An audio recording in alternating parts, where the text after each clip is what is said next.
மதுரை மாவட்டம் டிவிஎஸ் நகர் துரைசாமி ரோடு பகுதியில் வசித்து வருபவர் முருகேசன் மற்றும் பாப்பாத்தி. கணவன் மனைவியான இவர்களுக்கு ஒரு மகன் உள்ளார். இவர்கள் அதே பகுதியில் பலசரக்கு கடை நடத்தி வரும் நிலையில் நேற்று மாலை கடையை அடைத்துவிட்டு கணவன் மனைவி இருவரும் இருசக்கர வாகனத்திலும் மகன் மிதிவண்டியிலும் வீட்டிற்கு சென்றுள்ளனர்.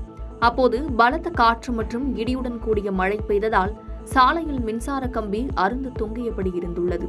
இதை கவனிக்காமல் சென்ற கணவன் மனைவி இருவரும் மின்சாரம் தாக்கி மகன் கண்ணெதிரே பரிதாபமாக உயிரிழந்தனர்.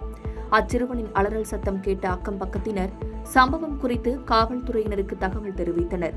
சம்பவ இடத்திற்கு விரைந்து சென்ற காவல்துறையினர் உடலை கைப்பற்றி உடல்கூறு ஆய்வுக்காக மருத்துவமனைக்கு அனுப்பி வைத்தனர். இந்த நிகழ்வு அப்பகுதியில் சோகத்தை ஏற்படுத்தியுள்ளது. சென்னை பெருநகர காவல் ஆணையர் அலுவலகத்தில் தென்னிந்திய திரைப்படம் மற்றும் தொலைக்காட்சி தயாரிப்பாளர்கள் சங்கத்தின் சார்பாக பொதுச் செயலாளர் துரை சங்கத் தலைவரின் மீது பண மோசடி தொடர்பாக புகார் அளித்தார். பின்னர் இதுகுறித்து செய்தியாளர்களை சந்தித்த துரை, சங்கத்தின் தலைவர் ஜாகுவார் தொடர்ச்சியாக பண மோசடியில் ஈடுபட்டு வருவதாகவும் ஒருவரே தலைவராக இருப்பதாகவும் முறைப்படி தேர்தல் எதுவும் நடக்க விடாமல் தடுத்து நிறுத்துவதாகவும் கூறினார். மேலும் சங்க பொறுப்பாளர்களின் அனுமதி இல்லாமல் சங்கத்தின் நிதி பணத்தை கொள்ளையடித்து சென்றதாகவும் குற்றம் சாட்டினார்.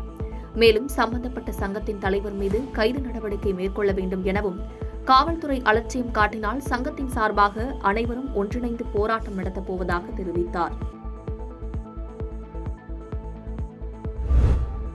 தூத்துக்குடி மாவட்டம் பாஞ்சாலங்குறிச்சியை சேர்ந்தவர் அருணாச்சலம். இவர் கோவில்பட்டி கடலையூர் நெடுஞ்சாலையில் கடந்த 15 வருடங்களாக ஹோட்டல் நடத்தி வருகிறார். இவரது கடைக்கு அப்பகுதியை சேர்ந்த மதன்குமார் என்ற ரவுடி அடிக்கடி வந்து சாப்பிடுவதை பழக்கமாக வைத்துள்ளார். இந்நிலையில் மதன்குமார் ஏற்கனவே சாப்பிட்டுவிட்டு 700 ரூபாய் கடன் வைத்துள்ள நிலையில் நேற்று மாலை கஞ்சா போதையில் கடைக்கு சென்று 2 பரோட்டாவும் ஒரு ஆம்லேட்டும் பார்சல் கேட்டுள்ளார். அப்போது கடை உரிமையாளர் பழைய பாக்கியை கொடுத்தால்தான் பரோட்டா தருவேன் என கூறியுள்ளார். இதனால் ஆத்திரமடைந்த ரவுடி ஆபாசமாக பேசியபடியே அங்கிருந்து சென்றுள்ளார். சற்று நேரத்திலேயே திரும்பி வந்து அரிவாளை எடுத்து ஹோட்டலில் இருந்த சிசிடிவி கேமராக்களை அடித்து நொறுக்கி ஹார்ட் டிஸ்க் கேபிள் வயர்களை அறுத்து எரிந்துள்ளார். மேலும் கடையில் உள்ள பொருட்களை எல்லாம் அடித்து உதைத்து துவம்சம் செய்துள்ளார். பின்னர் தலைக்கு மேலே அருவாளை சுற்றிக் கொண்டு, நான் எப்ப வந்தாலும் பரோட்டா கொடுக்கணும், இல்லைனா உன் தலையை வெட்டி ரோட்டில் வீசி விடுவேன் என ஹோட்டல் உரிமையாளருக்கு மிரட்டல் விடுத்துள்ளார். இதை கண்ட பொதுமக்கள் போலீசுக்கு தகவல் கொடுத்தனர். சம்பவ இடத்துக்கு வந்த காவல்துறையினர் ரவுடி மதன்குமாரை சுற்றி வளைத்து பிடித்தனர்.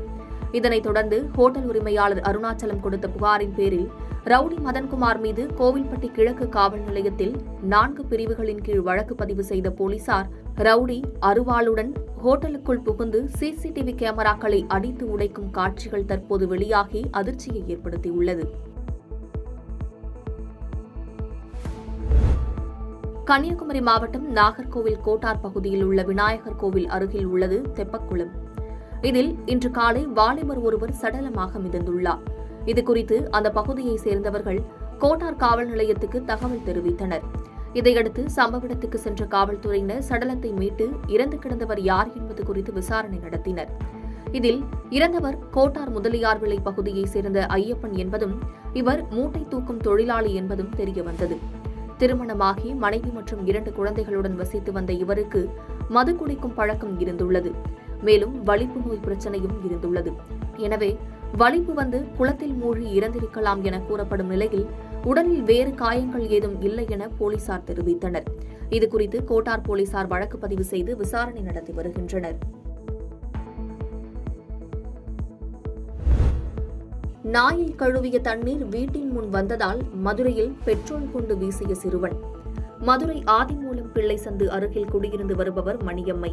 இவரின் வீட்டின் அருகே சுந்தரராஜன் என்பவர் குடியிருந்து வருகிறார். இந்நிலையில் கடந்த ஞாயிற்றுக்கிழமை சுந்தரராஜன் வீட்டில் வளர்த்த நாயை கழுவியுள்ளார்.